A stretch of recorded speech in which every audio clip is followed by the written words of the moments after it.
भारत के समस्त बेरोजगारों को एक निर्णय तो लेना होगा। भारत में जितने भी बेरोजगार हैं उन्हें अपने हक की लड़ाई लड़नी होगी। और वह लड़ाई क्या होगी?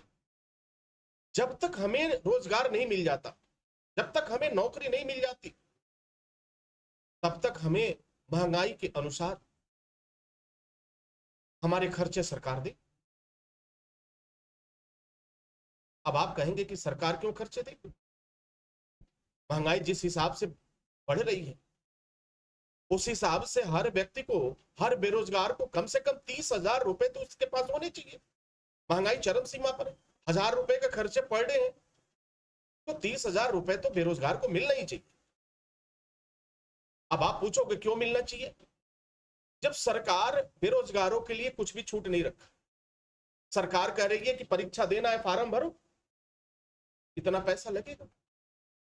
हर चीज का सरकार पैसा ले रही है। हम एक पैसा नहीं कमाते, हम बेरोजगार हैं, फिर भी सरकार हमसे टैक्स ले रही है।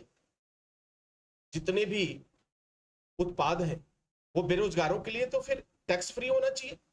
अब जरा विडंबना देखो कि जो लाखों रुपए की सैलरी सरकारी पाता है वो भी वह सामान 10 रुपए में खरीदता है, और वही सामान जो एक बेरोजगार है उतना ही टैक्स भर करके वो भी 10 रुपए में ही खरीदता है। तो फिर इन बेरोजगारों में और इन सरकारी नौकरी पाने वाले लोगों में अंतर क्या? आपको तो महंगाई मिलता है, महंगाई भत्ता मिलता है, दुनिया भर की चीजें मिलती हैं, हर भत्ते मिलते हैं, अलाउंस मिलते हैं। हम बेरोजगारों को कौन सा अलाउंस मिलता है? भारत के बेरोजगारों को तो कुछ नहीं मिलता।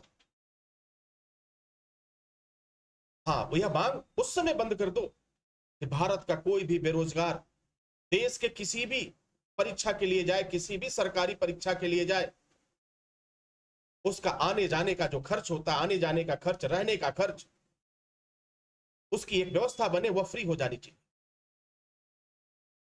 फॉर्म भरने के लिए कोई पैसा नहीं होना चाहिए किसी भी व्यक्ति के लिए। अगर ये सारी चीजें फ्री हो गई तो फिर टैक्स फ्री भी होना चाहिए।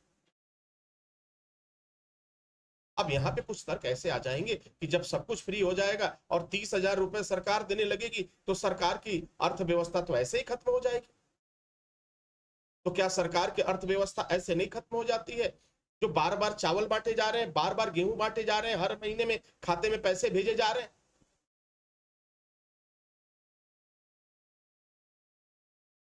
रोजगार तो आप दे नहीं पा रहे हो, ये जिम्मेदारी आपकी है। लड़का आज पॉलिटेक्निक करने के बाद, इंजीनियरिंग करने के बाद से भी बेकार घूम रहा है, उसके पास कोई रोजगार नहीं हुआ, या तो बाहर के देश में चला जा रहा है। तो हमें इस बात के लिए संघर्ष करना होगा। भाई हम कब मांग रहे हैं? जिस दिन हमारी आयु 18 वर्ष हो जा रही है, जिस दिन मेरी आयु 18 वर्ष हो गई, 18 वर्ष के बाद मैं नौकरी के लिए एलिजिबल हो गया, तो हमारी जितनी भी योग्यता है, जिस तरह की योग्यता है, उस तरह की नौकरी दो। और अगर नौकरी नहीं दे पा रहे हो, अगर 5 साल नौकरी नहीं दे पा रहे हो तो 30-30 हजार, महंगाई आज के समय में है तो उस हिसाब से 1,000 रुपए होते हैं, कल और बढ़ेगी तो 30 का बदले 40,000 रुपए दो। कब तक? 2 से 3 सालों जब तक दोगे, और जैसे ही नौकरी आप दोगे वह मेरा भत्ता देना बंद कर दो। और तमाम कटौतियों को आप देखिए, कोई कटौती करने की जरूरत नहीं है। जो लूट हो रहा है वह लूट को बंद करके और थोड़ा सा अगर आप ध्यान देंगे तो हर बेरोजगार को आप 30,000 रुपए दे सकते हैं। हर बेरोजगार को आप 30,000 दे सकते हैं। आपके ऊपर भी तो प्रेशर होगा। जब तक आप नौकरी नहीं दोगे, जब तक आप रोजगार नहीं दोगे, तब तक आपको देना पड़ेगा। तो आप उसको बचाने के लिए आपकी मजबूरी होगी रोजगार देना। और फिर हमें टैक्स देने से कोई परहेज नहीं। आप जीएसटी लगाते रहो, हमसे लूटते रहो, हम भी पैसा देंगे, हर बेरोजगार पैसा देगा। तो बेरोजगारों का जो शोषण है वो बंद होना चाहिए। ये तभी बंद होगा जब आप जागरूक हो जाएंगे, जब आप अपने हक के लिए संघर्ष करेंगे।